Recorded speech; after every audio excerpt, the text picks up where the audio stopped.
O Senhor esteja convosco. Ele está no meio de nós. Proclamação do Evangelho de Jesus Cristo segundo Mateus. Glória a vós, Senhor. Naquele tempo, Jesus disse aos sacerdotes e anciãos do povo: Que vos parece? Um homem tinha 2 filhos. Dirigindo-se ao primeiro, ele disse: Filho, vai trabalhar hoje na vinha. O filho respondeu: Não quero. Mas depois mudou de opinião e foi. O pai dirigiu-se ao outro filho e disse a mesma coisa. Este respondeu: Sim, Senhor, eu vou. Mas não foi. Qual dos 2 fez a vontade do pai? Os sumos sacerdotes e os anciãos do povo responderam: O primeiro. Então Jesus lhes disse: Em verdade vos digo que os cobradores de impostos e as prostitutas vos precedem no reino de Deus. Porque João veio até vós no caminho de justiça, e vós não acreditastes nele. Ao contrário, os cobradores de impostos e as prostitutas creram nele.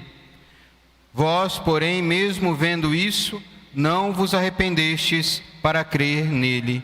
Palavra da salvação. Glória a vós, Senhor.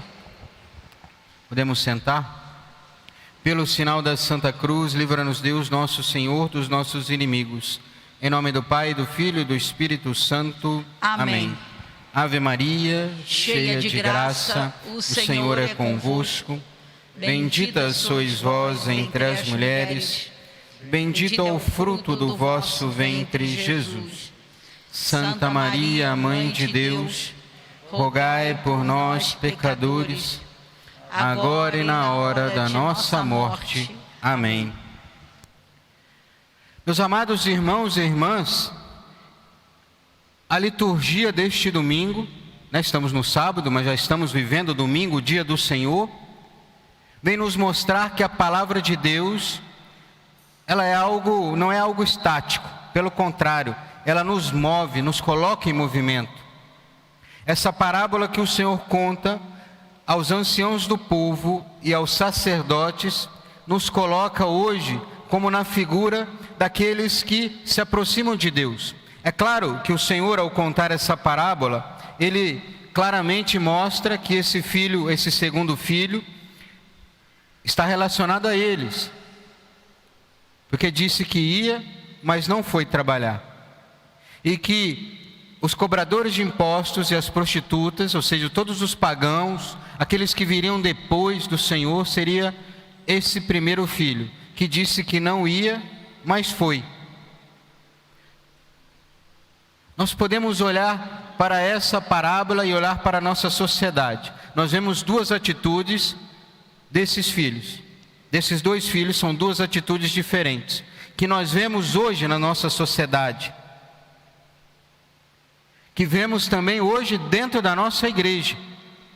Podemos pensar aquele filho que disse que ia, ou seja, aquele que estava próximo do Senhor e quis agradá-lo, quis agradar o seu pai, e disse: Não, eu vou. Mas depois, quando estava longe do pai, não foi. Podemos pensar todos nós que estamos aqui na igreja, que já participamos tantas vezes dos seus sacramentos, tantas vezes vivenciamos tantos encontros com o Senhor, tantas vezes nos confessamos, tantas vezes fomos a missa. Podemos dizer aqui, a maioria talvez já foi crismado, já receberam os outros sacramentos, sacramento do matrimônio, eu já recebi o sacramento da ordem.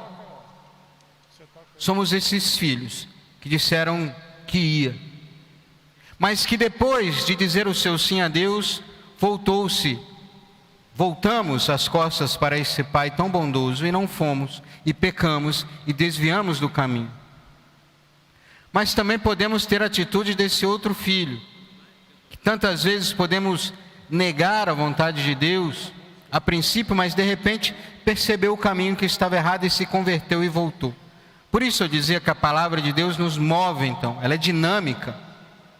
Nós temos que estar atento a cada dia, a cada momento da nossa vida, para saber se estamos dizendo o nosso sim a Deus só com palavras, mas não estamos agindo, ou se muitas vezes já percebemos que dizemos tantas vezes não a Deus, então que é a hora de voltar, de entrar nessa vinha do Senhor, nesse trabalho que o Pai nos chama. Quantos de nós muitas vezes estamos aqui dentro da igreja dizendo para Deus não vamos, mas depois fora da igreja nós assumimos tantas ideologias contrárias à fé. Por exemplo, podemos estar aqui na igreja e defender a vida em todos os casos. Nós defendemos a vida então desde a sua concepção até a sua morte natural, em todos os casos. Aqui dentro da igreja defendemos isso, mas quando estamos lá fora, talvez numa conversa com os amigos, aonde outros pensam diferentes, aí nós, talvez em certos casos, nós somos, por exemplo, a favor do aborto ou da eutanásia. Podemos muitas vezes estar aqui na igreja defendendo então a lei natural, que Deus então criou o homem e a mulher, que esses devem se unir e crescer e multiplicar-os. Mas de repente fora da igreja nós dizemos esse não a Deus, dizemos assim, não, cada um escolhe o gênero que quer viver. Gênero é a escolha, cada um se escolhe, o gênero se constrói. Mesmo que muitas vezes nós não possamos não dizer isso, mas quantas vezes permitimos isso entre aqueles que conhecemos, nos amigos que temos, às vezes no trabalho, na faculdade, no estudo, porque não queremos entrar em embate, não queremos arrumar confusão, queremos ser amigo de todo mundo.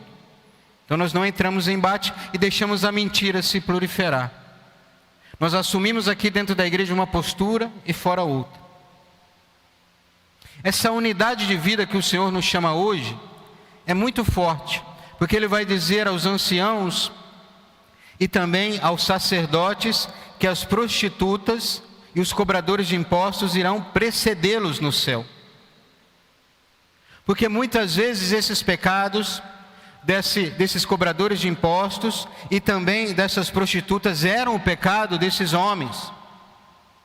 Podemos ver, por exemplo, os cobradores de impostos num pecado de uma avareza profunda, de quererem arrecadarem cada vez mais bens e de ter o dinheiro como centro da sua vida, como esses homens também muitas vezes não eram assim, que serviam no templo para terem dinheiro cada vez mais e ter poder cada vez mais, e era por isso que eles queriam matar Jesus, por exemplo, porque Jesus era uma opressão sobre o seu poder, porque as pessoas mudavam de vida e já não o seguiam, queriam seguir Jesus.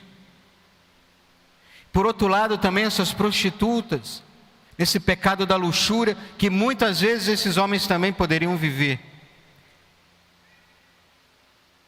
que é, podemos dizer, o pecado do nosso mundo hoje, nesse mundo contemporâneo. A avareza e a luxúria. As pessoas cada vez mais querem mais dinheiro, querem concentrar cada vez mais riqueza, e não por um bem comum, não pelo bem da sua família, mas simplesmente para ter mais, cada vez mais, e vivem uma luxúria completa, onde tudo vale, onde tudo pode. Então temos que olhar para a sociedade, claro, apontar esses erros, mostrar a verdade, mas também olhar para dentro de nós, a começar de nós. A qual caminho nós estamos seguindo? Será que há de fato uma unidade de vida na nossa vida? Será que aquilo que pregamos e defendemos aqui dentro da igreja é a mesma coisa que vivemos fora? É a mesma coisa que pregamos à nossa família, aos nossos amigos, aos nossos conhecidos? Será que quando estamos numa roda e esses assuntos surgem, será que nós abaixamos a cabeça e somos coniventes? Porque às vezes o simples fato de sairmos dessa conversa já demonstra a nossa opinião, que não somos coniventes com aquilo, com aquelas falsidades.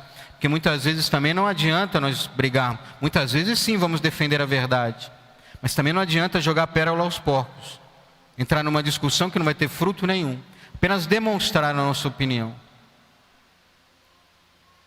Ou seja, é olhar para nós, para o nosso coração primeiramente, e percebemos se estamos nessa unidade de vida, vivendo de fato aquilo que somos aqui, ser também fora da igreja. Não podemos ser duas pessoas, não podemos dizer ao Senhor, não, sim Senhor, eu aqui professo a minha fé. Aqui eu professo que o Senhor Jesus Cristo é Deus, que a Igreja Católica é a única fundada por Jesus Cristo e que na Igreja estão os sacramentos, está tudo necessário para a nossa salvação. E de repente, fora daqui, eu sou conivente com tudo que é contrário à nossa fé. Se olhemos para nós, para a nossa vida, São Paulo hoje nos dá a chave. O que nós devemos fazer, o que nós devemos viver. Nos diz assim no final da segunda leitura da carta de São Paulo aos Filipenses: tende entre vós os mesmos sentimentos que existem em Jesus Cristo. Esta é a chave para a nossa vida, para que nós tenhamos os mesmos sentimentos de Jesus Cristo. Jesus não era uma pessoa dupla. Ele não pregava uma coisa na sinagoga, outra coisa para os seus apóstolos, outras coisas para as prostitutas, outras coisas para os cobradores de impostos. Pelo contrário, era a mesma palavra. A diferença era que esses pecadores, muitas vezes, essas prostitutas, esses cobradores de impostos, muitas vezes se convertiam ao ouvir a palavra de Deus. Eram esse filho que disse não a princípio, mas depois foi. Mas ele pregou também à sinagoga, aos doutores da lei, aos fariseus, aos sacerdotes, aos anciãos do povo. Mas esses disseram sim, porque viviam simplesmente aquelas leis, cumprir a lei pela lei, mas não viviam de fato. Pensemos o seguinte: aqueles homens, aqueles anciãos, os sacerdotes, os fariseus, todos eles que estavam ali, que eram a nata dos judeus, os estudiosos, os escribas e tantos outros, eles estudaram a palavra de Deus, eles ouviam a palavra de Deus, eles pregavam a palavra de Deus. Então tudo aquilo que estava anunciado no Antigo Testamento, eles viram se cumprir aos seus olhos. Nosso Senhor não diz assim, disse aos apóstolos, muitos quiseram ouvir o que vocês estão ouvindo e não puderam ouvir, quiseram ver aquilo que estão vendo e não viram.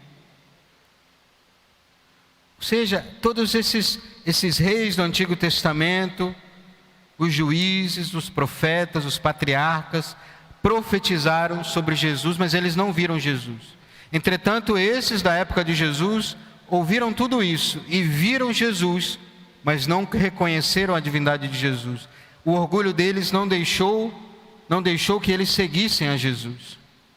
É necessário a humildade para seguir a Jesus, de reconhecer os nossos erros, de ver que falhamos, que dissemos não a Deus.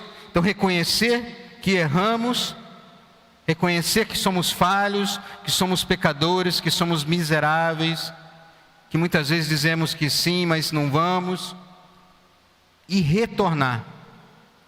Um coração humilde é aquele que segue ao Senhor, porque consegue reconhecer as suas falhas e a sua total dependência de Deus. Então o coração humilde segue a Jesus. É esse que muitas vezes diz não, mas segue, se converte e volta ao caminho do Senhor. Pecou, mas se arrepende daquele pecado e retoma de novo, e assim quantas vezes for necessário, até o final da nossa vida é a hora da conversão. Por isso que a igreja, por exemplo, declara aqueles que são santos na igreja. Todo um processo, claro, para canonizar alguém que vai ser exemplo para toda a igreja, então canoniza os santos. Mas a igreja nunca vai dizer se alguém está no inferno. Porque até o último segundo, onde nós não conhecemos o coração do homem e não enxergamos a misericórdia de Deus que pode ser derramada até aquele último suspiro, ele pode se arrepender, aquela pessoa, e assim se salvar. Pode talvez não ir para o céu direto, né, porque viveu uma vida de pecador, mas se arrependeu profundamente, a misericórdia de Deus há de ser derramada sobre aquele homem. Por isso que rezamos por todos esses, né, por todos os falecidos. Rezamos sempre, porque nós não sabemos o que aconteceu naquele último instante. Para frisar bem isso, e aqui eu termino, conta a história, por exemplo, de Santo Antão. Dizem, né, Santo Antão era um dos primeiros padres do deserto, que se abdicou de tudo e foi ser eremita, viver sozinho no deserto. Dizem que ele viveu até próximo dos 100 anos, um homem muito reto, que rezava muito, muito sábio, muitos procuravam ele para tirar as suas dúvidas, para ter conselhos. Era um homem que estava constantemente na presença de Deus. Porém, já no finalzinho da sua vida, nos últimos instantes, o demônio o apareceu Mas não apareceu com aquela figura, né, do demônio, aquela figura assustadora. Mas apareceu seduzindo, tentando seduzir Antão como uma mulher nua, para tentar corromper aquele coração no último instante da sua vida. Imagina um homem que viveu sua vida toda de santidade, no seu último suspiro peca mortalmente e perde a sua salvação. Mas, claro, alguém que lutou a vida toda, assim como Antão, no último suspiro também guerreou bravamente, segurou na cruz aonde que estava em seu peito, proferiu uma palavra a Deus e aquela tentação se foi, e Antão então entregou a sua alma a Deus. Morreu fiel. Mas para mostrar isso, que até o último instante da nossa vida, até o nosso último suspiro, é a hora de nos arrependermos, de nos assemelharmos cada vez mais a Cristo, de ter os sentimentos de Cristo, de nos unirmos cada vez mais ao nosso coração, o nosso coração ao coração de Cristo, para que até o final, até o nosso último suspiro, nós possamos então ter esses sentimentos de Cristo e não abandonar esse amor a Deus, e então sermos salvos, sermos santos, irmos para o céu nas alegrias eternas com Deus. Que possamos pedir à Santíssima Virgem Maria para que nos ajude nesse caminho, para que ela, que era toda humilde, possa nos ajudar nesse caminho de humildade, a reconhecermos nossos erros, as nossas falhas, e mesmo que já dissemos não a Deus, que possamos dizer o nosso sim hoje, e nos assemelhar cada vez mais ao seu Filho Jesus. Louvado seja nosso Senhor Jesus Cristo, para sempre seja louvado, e sua mãe Maria Santíssima.